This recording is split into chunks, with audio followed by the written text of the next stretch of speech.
Buenas, mi nombre es Andrés Melén González, pertenezco al grupo 5 de expresión oral escrita grupo 2 y a continuación yo y mi grupo lo vamos a poner acerca del discurso narrativo y el discurso descriptivo. Yo les voy a hablar del discurso narrativo. Para mí es pertinente primero definir qué es narración. Narración es la acción de contar una historia o un suceso, ya sea real o ficticia, de forma oral o escrita. Bueno, ahora nos remitimos a la definición de narración. Narración es la forma o la manera en la cual se cuenta una serie, una sucesión de acciones perpetradas, digamos, por el personaje, por un personaje.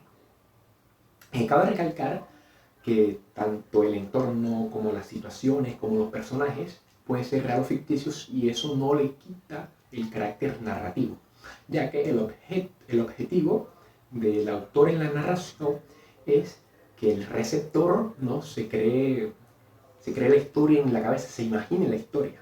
Ahora bien, el discurso narrativo es un tipo de comunicación oral o escrita que implica narración, es decir, donde se narra una historia, donde el emisor expresa los datos y acciones de un fenómeno, de un suceso. Hay tres tipos de narración. La primera es la narración informativa, objetiva o académica, que es la misma, la cual tiene como objetivo difundir datos y hechos relacionados con diferentes campos del saber, de diferentes campos de conocimiento, y donde se usa un lenguaje técnico. Tenemos la narración expresiva, que es donde se narran los sentimientos, ¿no?, del autor. La narración literaria, que es donde relatan hechos que suceden, ya sean reales o imaginarios, como en los cuentos, leyendas, novelas, fábulas, mitos, etc. Bueno, ahora vamos a hablar de las características del discurso narrativo. Primero, el discurso narrativo se desarrolla de forma cronológica, es decir, que hay una sucesión de hechos y de acciones que son coherentes, no siempre hay un antecedente y un consecuente, todo guarda relación. Segundo, se emplean abundantes verbos de acción y de movimiento y de lengua. Tercero, que se escribe o se narra en primera persona o en tercera persona. Bueno, los elementos de la narración, tenemos el personaje, que es la entidad que realiza las acciones y hace que la narración progrese. El personaje puede ser una persona, un animal o una cosa. Depende de la imaginación y la creatividad del autor.